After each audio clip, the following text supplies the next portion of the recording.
Good morning, everybody. Welcome to the live stream. Welcome, I guess, all one of you out there on the internet. Welcome to the live stream. Welcome to reading the 1 Year Bible together. My name is Bryce Tomlinson, and that person right up there is my good friend Sherry Atanasov, who's reporting live from Oregon City, Oregon.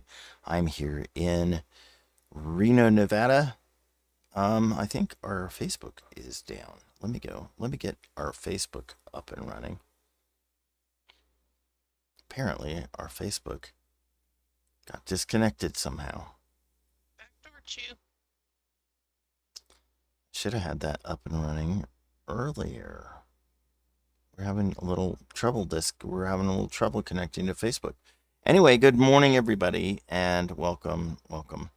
And yeah, if you don't have a 1 Year Bible, you can get a reading plan at our website, readingthe1yearbibletogether.com. Let me go ahead and post a link to that in the chat for all of you guys that are joining us just now.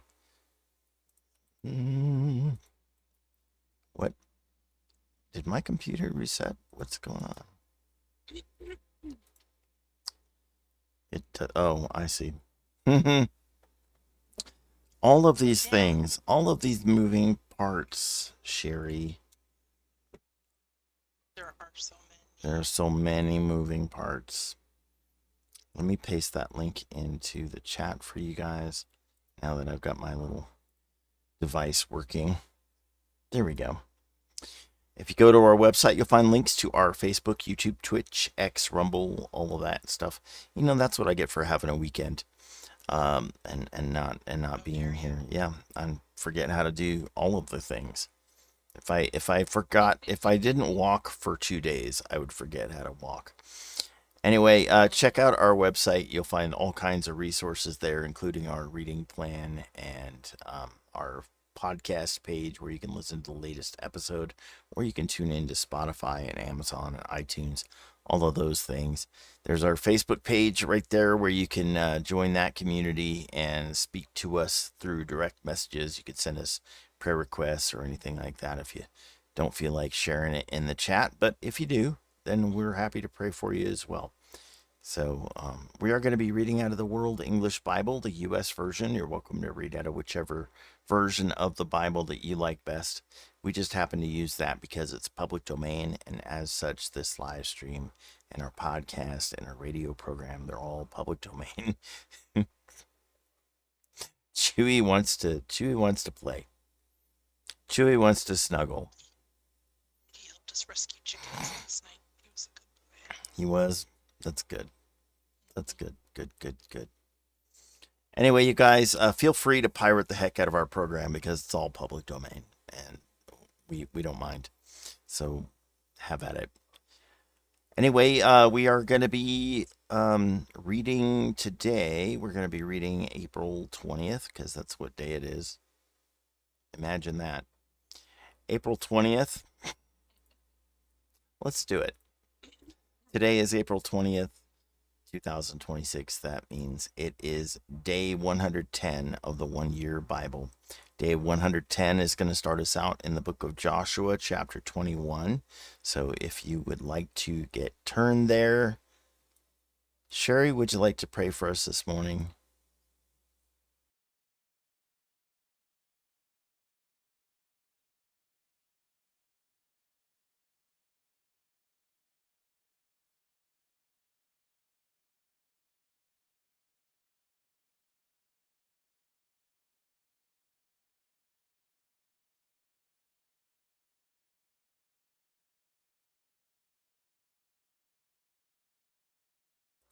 Amen. Joshua chapter 22, starting in verse 21. Then the children of Reuben and the children of Gad and the half-tribe of Manasseh answered and spoke to the heads of the thousands of Israel, the mighty one, God, Yahweh, the mighty one, God, Yahweh, he knows, and Israel shall know, if it was in rebellion or if in trespass against Yahweh. Don't save us today, that we have built us an altar to turn away from following Yahweh, or if to offer burnt offering or meal offering, or if to offer sacrifices of peace offerings, let Yahweh himself require it. If we have not out of concern done this, and for a reason, saying, in time to come your children might speak to our children, saying, what have you to do with Yahweh, the God of Israel? For Yahweh has made the Jordan a border between us and you children of Reuben and children of Gad. You have no portion in Yahweh, so your children might make our children cease from fearing Yahweh.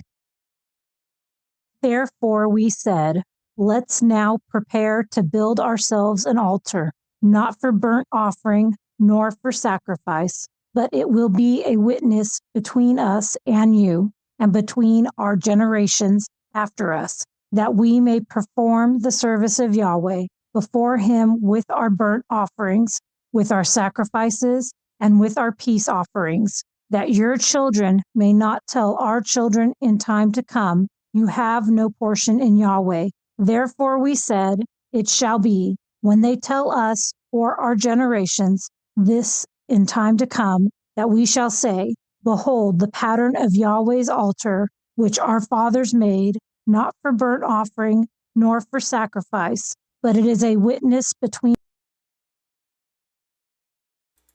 We are playing the wrong day.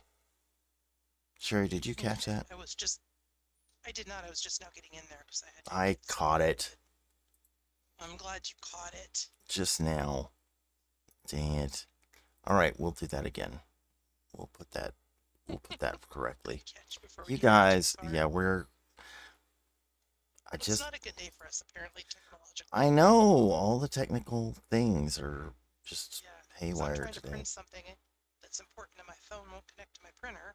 And then there's this. Mm-hmm. So that's fun.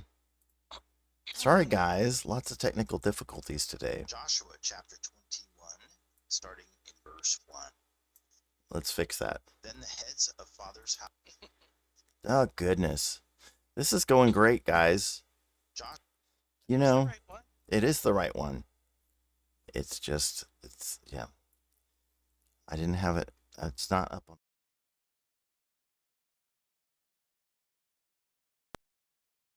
Joshua chapter 21, starting in verse 1. Then the heads of fathers' houses of the Levites came near to Eleazar the priest, and to Joshua the son of Nun, and to the heads of fathers' houses of the tribes of the children of Israel. They spoke to them at Shiloh in the land of Canaan, saying, Yahweh commanded through Moses to give us cities to dwell in with their pasture lands for our livestock. The children of Israel gave to the Levites out of their inheritance, according to the commandment of Yahweh, these cities with their pasture lands. The lot came out for the families of the Kohathites. The children of Aaron the priest, who were of the Levites, had 13 cities by lot out of the tribe of Judah, out of the tribe of the Simeonites, and out of the tribe of Benjamin. The rest of the children of Kohath had 10 cities by lot out of the families of the tribe of Ephraim, out of the tribe of Dan, and out of the half-tribe of Manasseh. The children of Gershon had 13 cities by lot, out of the families of the tribe of Issachar, out of the tribe of Asher, out of the tribe of Naphtali, and out of the half-tribe of Manasseh in Bashan. The children of Merari, according to their families, had 12 cities out of the tribe of Reuben, out of the tribe of Gad, and out of the tribe of Zebulun. The children of Israel gave these cities with their pasture lands by lot to the Levites, as Yahweh commanded by Moses. They gave out of the tribe of the children of Judah, and out of the tribe of the children of Simeon, these cities which are mentioned by name, and they were for the children of Aaron, of the families of the Kohathites, who were of the children of Levi, for theirs was the first lot. They gave them Kiriath Arba, named after the father of Anak, also called Hebron, in the hill country of Judah, with its pasture lands around it. But they gave the fields of the city and its villages to Caleb the son of Jephunneh for his possession. To the children of Aaron the priest they gave Hebron with its pasture lands, the city of refuge for the manslayer, Libnah with its pasture lands, Jattir with its pasture lands, Eshtemoa with its pasture lands, Holon with its pasture lands, Debir with its pasture lands, Ain with its pasture lands, Juttah with its pasture lands, and Beth Shemesh with its pasture lands. 9 cities out of those 2 tribes. Out of the tribe of Benjamin, Gibeon with its pasture lands, Geba with its pasture lands, Anathoth with its pasture lands, and Almon with its pasture lands. 4 cities. All the cities of the children of Aaron, the priests, were 13 cities with their pasture lands. The families of the children of Kohath, the Levites, even the rest of the children of Kohath, had the cities of their lot out of the tribe of Ephraim. They gave them Shechem with its pasture lands in the hill country of Ephraim, the city of refuge for the manslayer, and Gezer with its pasture lands, Kibzaim with its pasture lands, and Beth Horon with its pasture lands, 4 cities. Out of the tribe of Dan, El-Tiki with its pasture lands, Gibbethon with its pasture lands, Aijalon with its pasture lands, Gath-Rimmon with its pasture lands, 4 cities. Out of the half-tribe of Manasseh, Taanach with its pasture lands, and Gath-Rimmon with its pasture lands, 2 cities. All the cities of the families of the rest of the children of Kohath were 10 with their pasture lands. They gave to the children of Gershon, of the families of the Levites, out of the half-tribe of Manasseh, Golan and Bashan with its pasture lands, the city of refuge for the manslayer, and Be-Eshterah with its pasture lands, 2 cities. Out of the tribe of Issachar, Kishion with its pasture lands, Debirath with its pasture lands, Jarmuth with its pasture lands, En Ganim with its pasture lands, 4 cities. Out of the tribe of Asher, Mishal with its pasture lands, Abdon with its pasture lands, Helkath with its pasture lands, and Rehob with its pasture lands, 4 cities. Out of the tribe of Naphtali, Kadesh in Galilee with its pasture lands, the city of refuge for the manslayer, Hamathor with its pasture lands, and Kartan with its pasture lands, 3 cities. All the cities of the Gershonites, according to their families, were 13 cities with their pasture lands.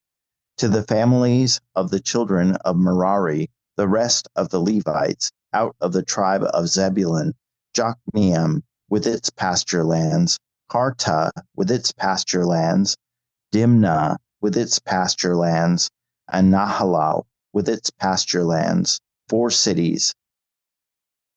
out of the tribe of Reuben, Bezer with its pasture lands, Jahaz with its pasture lands, Kedemoth with its pasture lands, and Mephaath with its pasture lands, 4 cities. Out of the tribe of Gad, Ramoth in Gilead with its pasture lands, the city of refuge for the manslayer, and Mahanaim with its pasture lands, Heshbon with its pasture lands, Jazer with its pasture lands, 4 cities in all. All these were the cities of the children of Merari according to their families, even the rest of the families of the Levites. Their lot was 12 cities.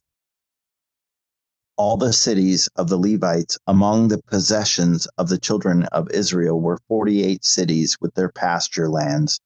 Each of these cities included their pasture lands around them. It was this way with all these cities. So Yahweh gave to Israel all the land which he swore to give to their fathers. They possessed it and lived in it. Yahweh gave them rest all around, according to all that he swore to their fathers. Not a man of all their enemies stood before them. Yahweh delivered all their enemies into their hand. Nothing failed of any good thing which Yahweh had spoken to the house of Israel. all came to pass. Next, we continue in Joshua chapter 22, starting in verse 1.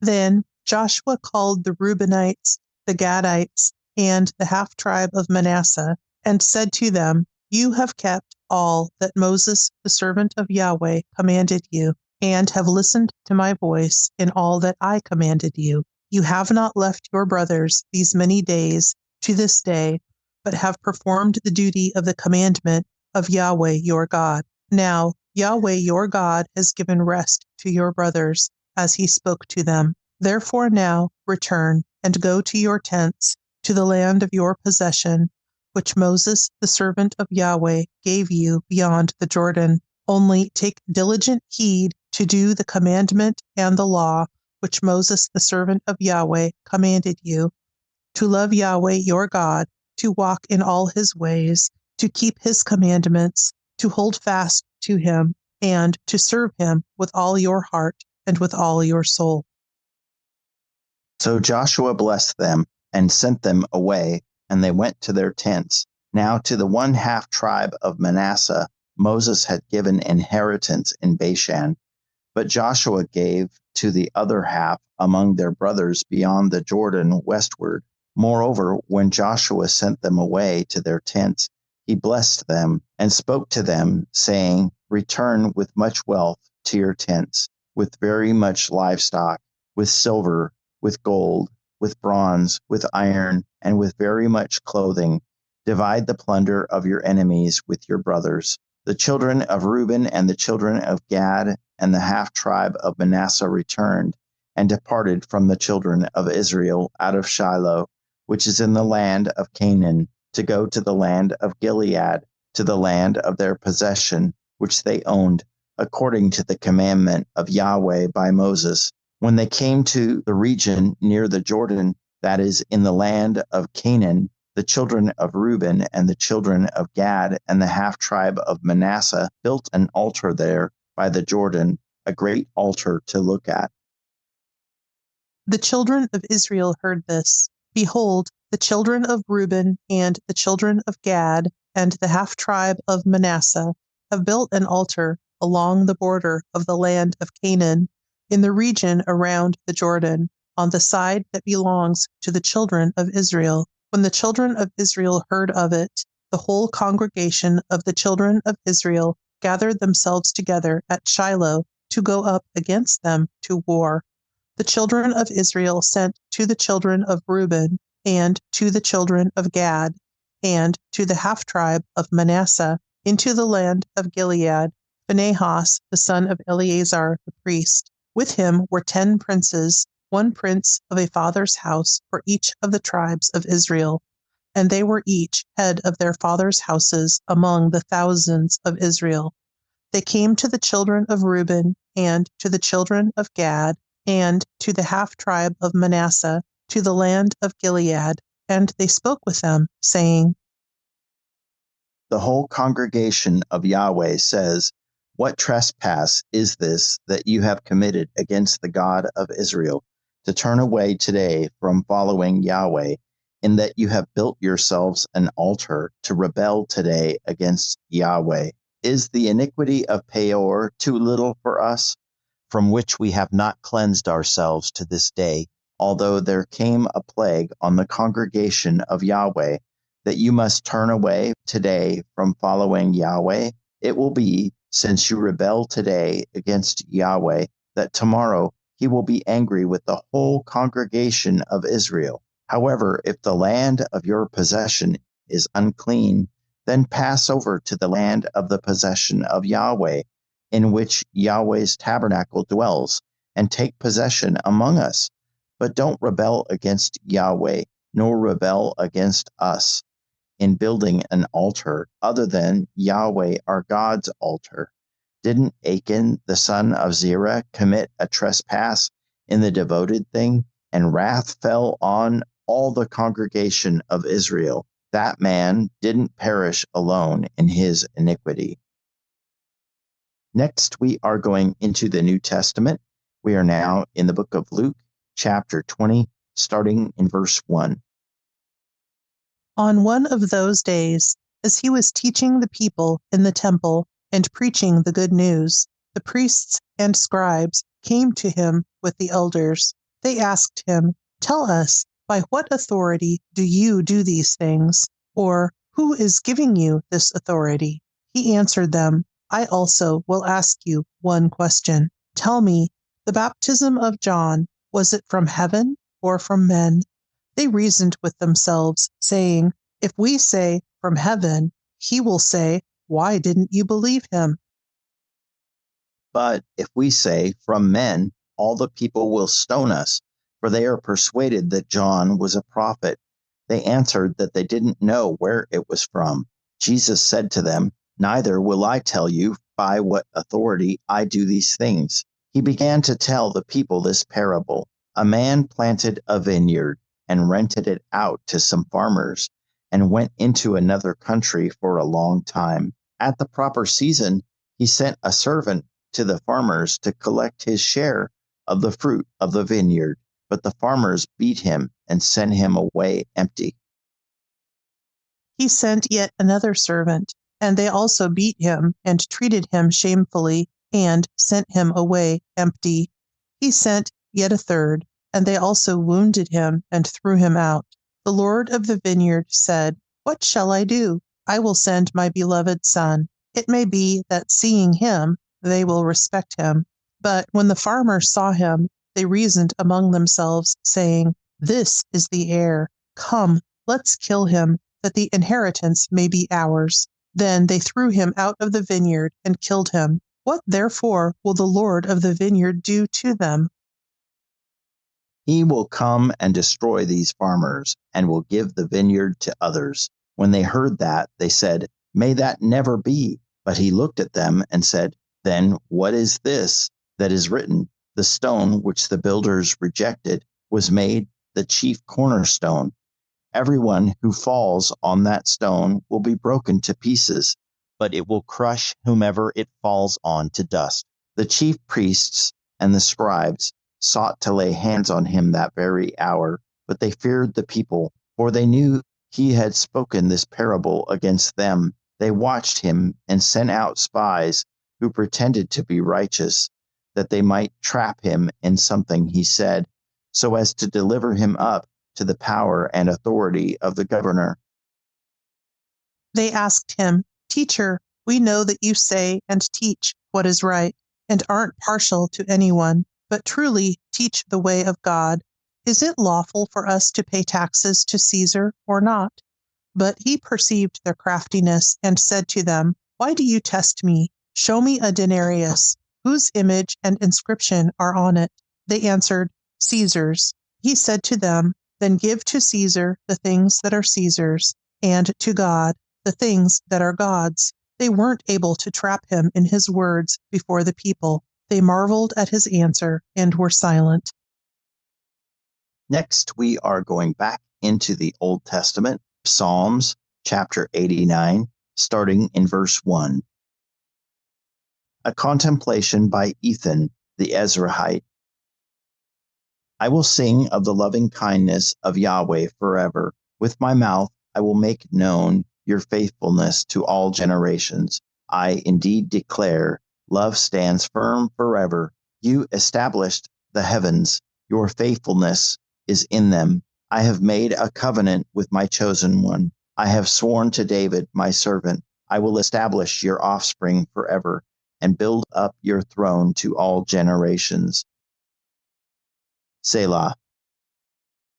The heavens will praise your wonders, Yahweh, your faithfulness also in the assembly of the holy ones. For who in the skies can be compared to Yahweh?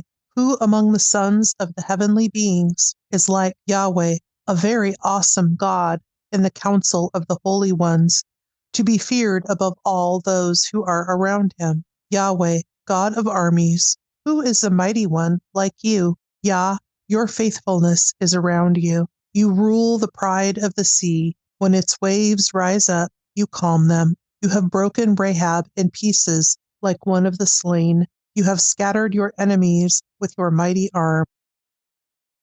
The heavens are yours, The earth also is yours, the world and its fullness. You have founded them. You have created the north and the south. Tabor and Hermon rejoice in your name. You have a mighty arm. Your hand is strong, and your right hand is exalted. Lastly, we finish in Proverbs chapter 13, verses 15 and 16. Good understanding wins favor, but the way of the unfaithful is hard. Every prudent man acts from knowledge, but a fool exposes folly.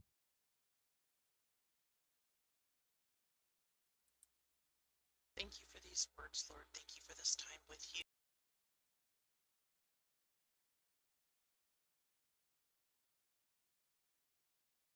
Glorify you and tell others about you, Lord, and be good witnesses in a dark world that is turning ever more from you. I just pray this would also apply to our hearts, Lord, that we would be willing to give up those things that are not of you, Lord, and pick up your cross. I just praise you, Lord, and I thank you for this time. In Jesus' name, amen. Amen.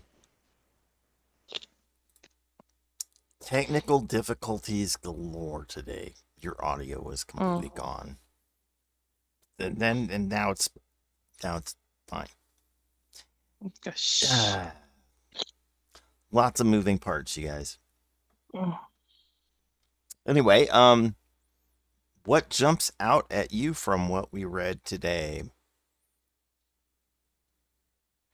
How about you guys in the chat? You who are viewing from afar, or maybe not so far. We have people on Twitch and people on YouTube. Thanks for joining us. And what just pops out at you, Sherry? There wasn't anything in particular because of the background distractions. Lots going this on time. today. Yeah.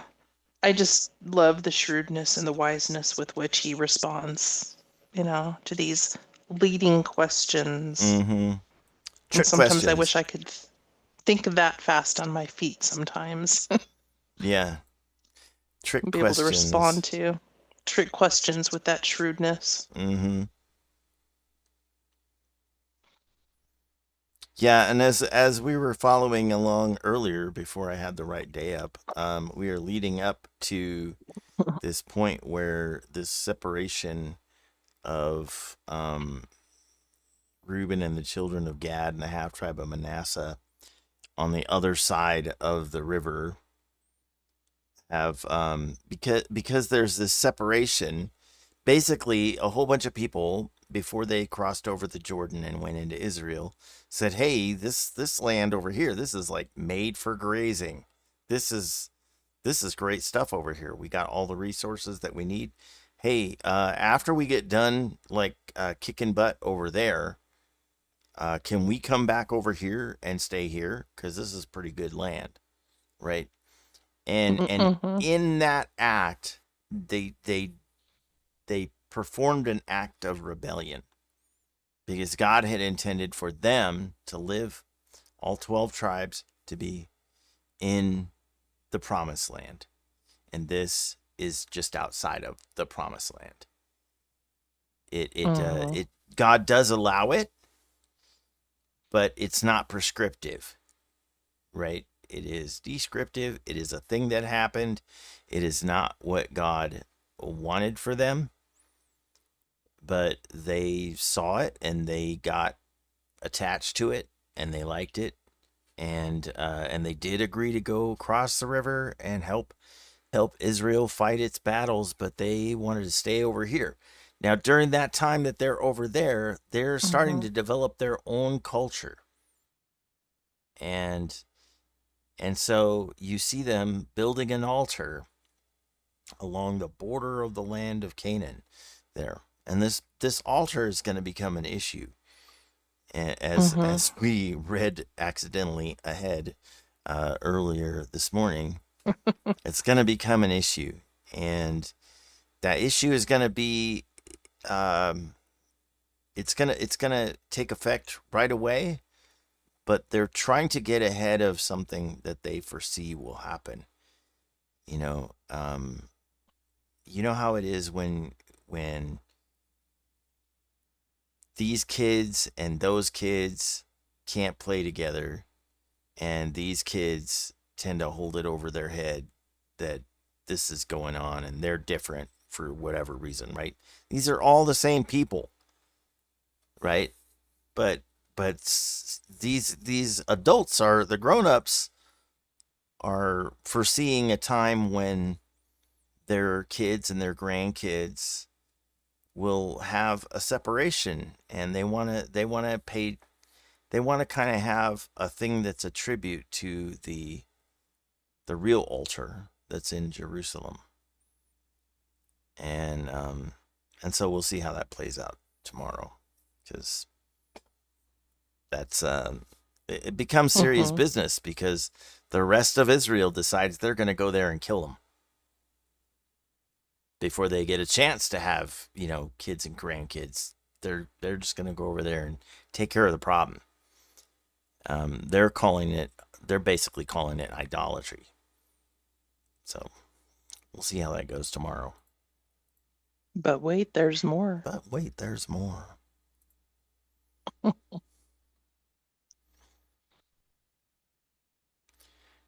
And this trick question that Jesus poses to the Pharisees. I will ask you one question. Tell me, the baptism of John, was it from heaven? This always jumps out at me, just loud and clear. Was it from heaven or from man? It is said by very wise people that he who has an encounter with the living God must now make a decision. And Jesus is posing a question that will be a stumbling block to them, because they're having an encounter with the one true living God. And they have lifted themselves up to a place where they are the authority. And Jesus is saying, no, God is the authority. I am the authority. And I made all of this. And he's posing this question about John. Was it John the Baptist, who at this point in time I believe is dead? Yeah, I believe so. He's been executed by Herod. And he's saying, the baptism of John, was it from heaven or from men? Mind you, Jesus is fully man. He is fully God, but he is fully man.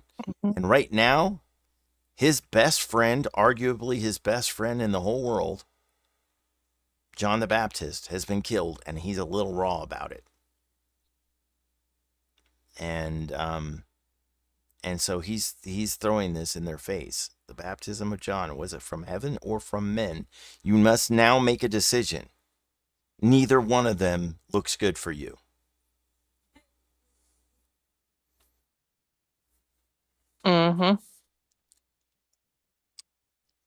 Because he knows. And really, they know what he's doing exactly, and it just infuriates them because there's no response. There's no right response for them. Yeah, there's no good response for them. They can't win. If they say from heaven, he'll say, why didn't you believe him? But if we say from men, all the people will stone us, for they are persuaded that John was a prophet. And they're the people. These are the people who think they're in authority. All these people are going to stone the people in authority because they believe that John was a prophet. So he was, but they believe that all these people have been radicalized, which they have. Because Christianity requires a radical approach, a radical change. It does. It affects all areas of your life. Mhm. belief and just the way you see things.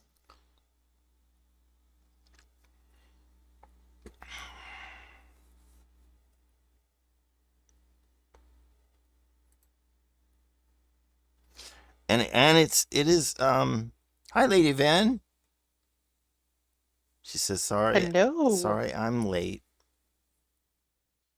Well, it's better late than never.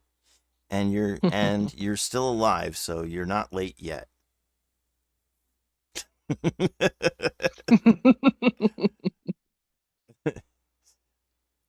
Yeah.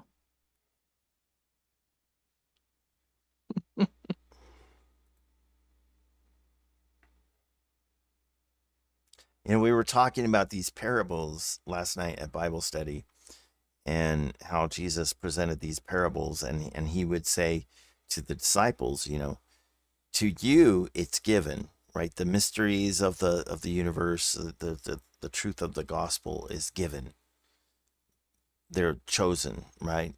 He's Mm-hmm. To you it's given, but to the outsiders, to everyone else, it's given in parables, so that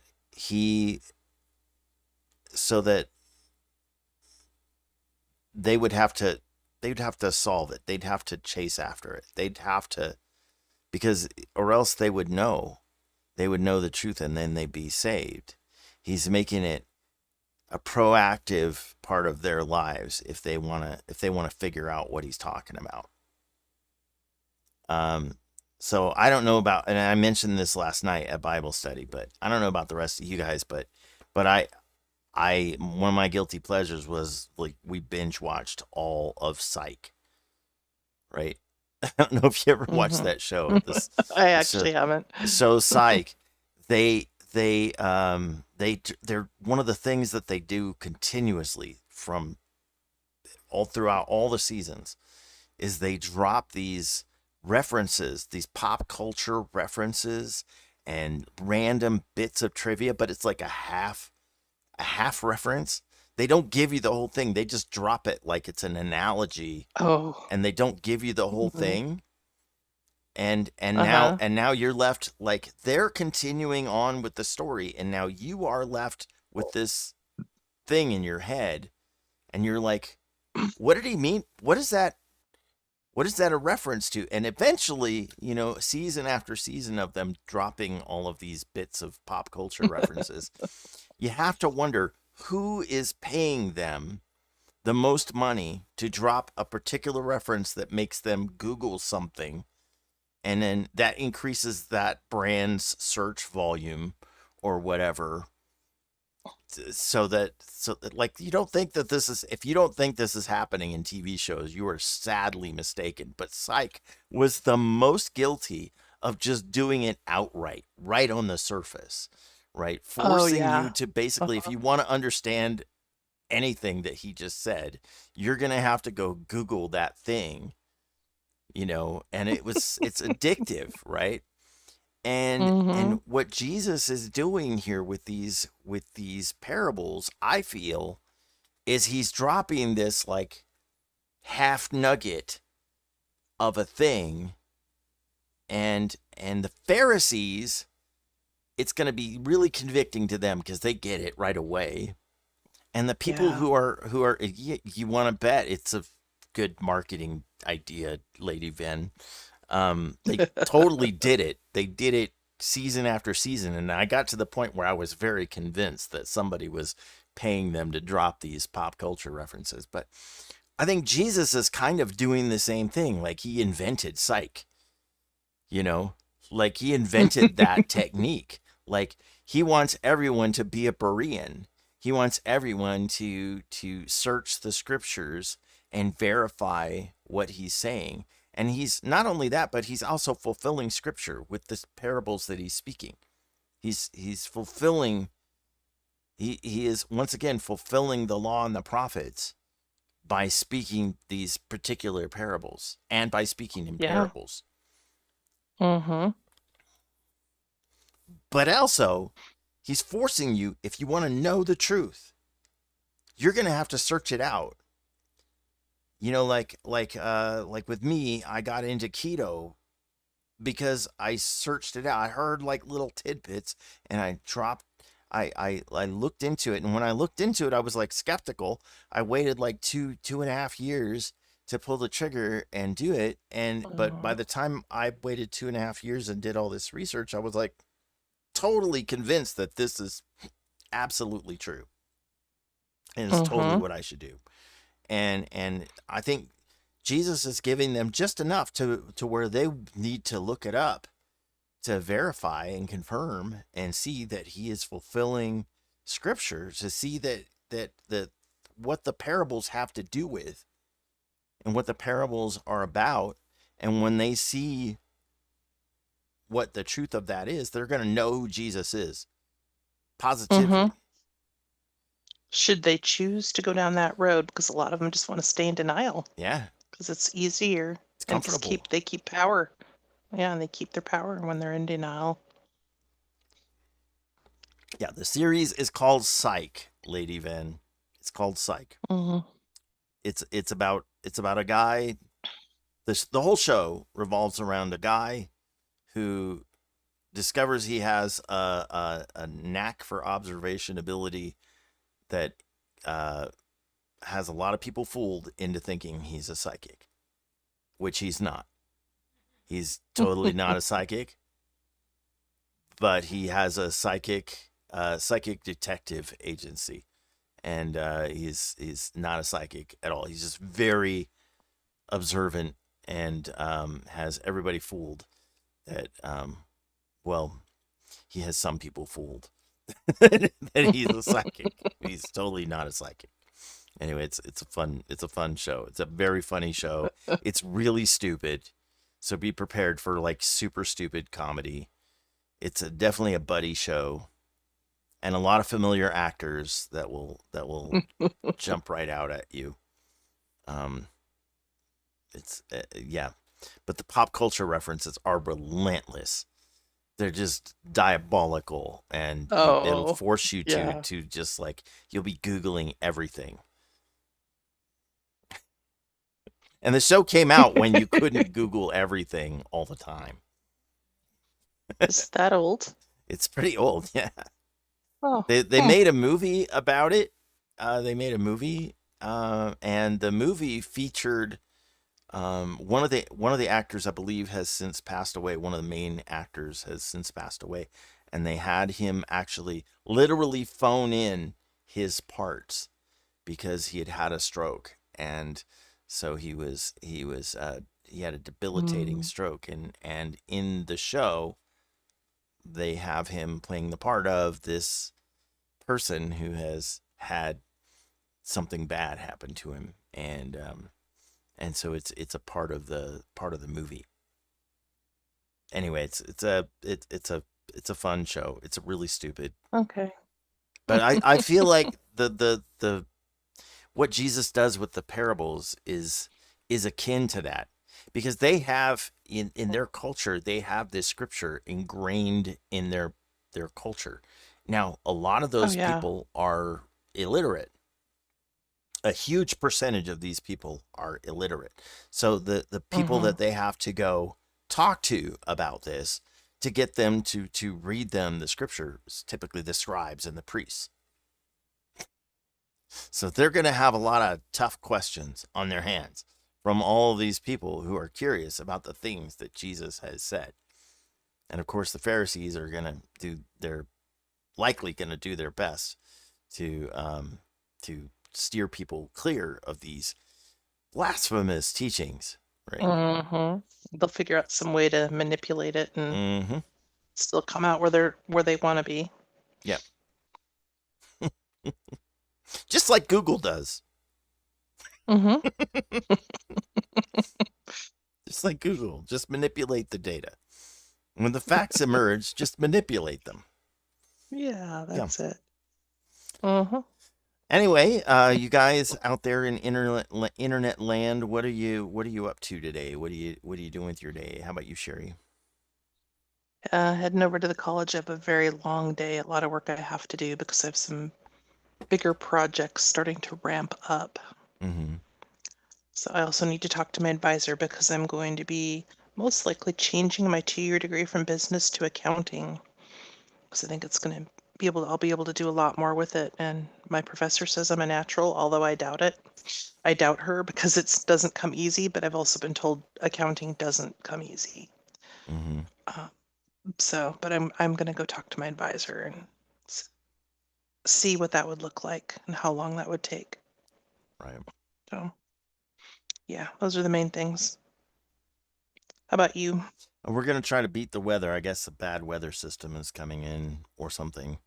It's Oh. not here yet, but supposedly we're supposed to have some bad weather, and the furry people are making noise and telling us that we're boring. So we're gonna have to go make it not quite so boring. Go unbore them. Yeah. And also I'm making things for the church shop. So I made this today. I made this while we were reading. And this came out pretty good. I got one in black that I showed you earlier. And and then my goodness. I got one in this transparent gold, which I think is super I love cool. it. Yeah. It is. Really pretty, It is really so pretty. cool. I was like, not everybody is gonna have a light wall to put it up against. They might want to put it up, in a window or something. And these are in PETG, so they can resist some amount of sun. Anyway, you guys out there in the internet, Lady Ven says she's working till 4, then gardening. Yay. That's cool. I used to love having a greenhouse. I miss gardening. Oregon, yeah. Apartment living doesn't really allow for it all that well. Yeah, I didn't make this design, but it is generously provided by the internet, and I think it's a really neat one. I am gonna start designing some of these kind of things, but I really like this because of the type of script that it is, the word mark kind of thing that it is. I think it's cool. And I want to get into doing that kind of stuff. 3D seems to be something that I can do even with the tremors and stuff that I have. I seem to be able to pull it off. So we're going to be doing some design work, and probably more of that later this week. I've got a design in the works for the Commodore 64. But alas, my partner in crime in that business is actually going to do something that is going to make it so none of us can actually sell any of ours, because he's got a CNC machine, and so he's making some acrylic side panels, like, that are carved by a robot. It's basically reverse 3D printing. You take a slab of something and you have a machine cut it. You carve that out, you mill it out. And so he's got a CNC that is carving transparent acrylic and black acrylic, and then he's got a transparent gold that he's going to use for the Founders Edition type things. And make is the TV show as old as the Commodore? Lady Ven asks, is the TV show? No, not quite. Almost as old as the Commodore. But they do make references to the Commodore, because it is a part of the culture that the main character is involved in. They do make references to the Commodore. I don't know, Lady Ven, if you were into Commodore 64s like I have been. Sherry here is more of Atari console, yeah. Geek. Atari child, and Atari and Nintendo. But I have way too many Commodores now. I almost bought another one over the weekend. Somebody had a Commodore VIC-20 here in Reno, which I never see Commodore anything here in Reno ever. I just never do. but they had a Commodore VIC-20 with 22 boxed games with it, and Oh my they goodness, wanted yeah. $40 for it. And the Commodore VIC-20 is going for like $250, $300 just for the machine if it's in decent shape. And I was like, well, at the very least, I have a stack of Commodore VIC-20 cartridges. I don't have a VIC-20 anymore. I haven't had one since like 1989. Forever. I think 1989. Lady Ven says, "Oh wow, we were too poor to have an Atari, but that was when I was in grade school." Yeah, my friends had Atari. Yep, I was in grade school. It was the Christmas present for me and my brother, and it was the only got that and 2 games, and that was all we got that year because it was a lot for us. But let me tell you, we were so happy. Lady Ven says, "I still like my Wii. I have 4 Wiis, or no, I think I have 3 now. I gave one whole system away. Mailed one off to Montana, like a whole setup. And I have 4 Switches. I was down to 3. Now I have 4 Switch version 1s. And most of those are set up with like Commodore emulation, so I can play Commodore 64 games on Pac-Man. I love Pac-Man. Yeah. We have a Pac-Man arcade 1-up machine, a Cocktail. Because Julie and I, when we first started dating, we used to go to this one movie theater, and every time we would go to the beach, we would find a place that had a Cocktail Miss Pac-Man machine. And it was just a thing. We would sit down at the Cocktail Miss Pac-Man, and we would play some Galaga, because they always had Galaga on that same machine. And we would play some Miss Pac-Man. And when Sam's Club had a special on an arcade 1-up machine, I was like, I know what I can do with this. And so we got the Pac-Man arcade 1-up machine. I think it was like for $150, and it had the stools with it. And and so I immediately, well, we set it up like as the Pac-Man machine at first, but then like 6 months later, I put a piano hinge in the tabletop, and I put struts in it, and I put a Raspberry Pi machine inside of it, and I have Miss Pac-Man and, well, like every arcade game. I found a Cocktail version of Centipede, which is kind of rare. Oh, wow. So you can play 2-player Centipede, and it switches which side. The unfortunate thing is we only have we modified the control decks, and we only have a trackball on one side. So gonna have to remedy that situation. But now I have a 3D printer. I can print up a coin slot. There you go. I could print up a coin You could slot, print just about everything. and I could put an NFC reader in it, so that the coins, you can like have like a little thing of coins, and you can have the coins have the label of the arcade game that you want to play. And when you put the coins in the coin slot, it can launch the game that you chose. Like if you want to play Centipede, you can have like a coin that has like a picture of Centipede on it, put it in the coin slot, and it launches Centipede. Oh, You could do there that you go. for almost Okay, no that's money. actually For really almost no cool. money, you can do that. Like it costs less than Flashbacks. actually buying a coin slot. Oh, that's fantastic. A friend of mine has something set up like that on his Commodore 64, where he has a Teensy ROM cartridge in the back, and he has a little arcade machine. He has a little pretend arcade machine that sits on top of his Commodore 64. It's got a great big coin slot in the front of it. And he's got the stack of coin slots, or the stack of coins. They each have a picture of game. And you can just slide it in there, and the NFC tag in it has the I would say the folder address, the folder path of the game on it. You drop that in there, and it launches the game instantly. It's adorable. It's completely eccentric, totally not practical at all. Does not serve any purpose in your life other than to make you happy. Yeah. Then it serves a purpose. Makes you smile. Yeah. It's like insert coin, smile.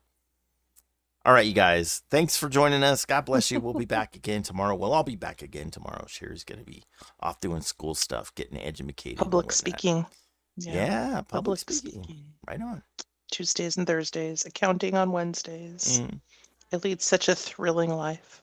yeah. Well, you're getting somewhere. You're getting somewhere. You're doing am. something for yourself. Mm-hmm. Anyway, you guys, we will say adieu to Sherry until Friday. And I'll be back with you guys tomorrow morning if the good Lord is willing and the creek doesn't rise and we survive the night. We shall join you once again at 9 a.m. Pacific time tomorrow. So make sure set all your clocks to Pacific time because you know that's where it's happening. That's where all the cool kids sit. You want to be at the grown-ups table. Anyway, you guys have a great day and we'll see you then. Bye-bye. Bye.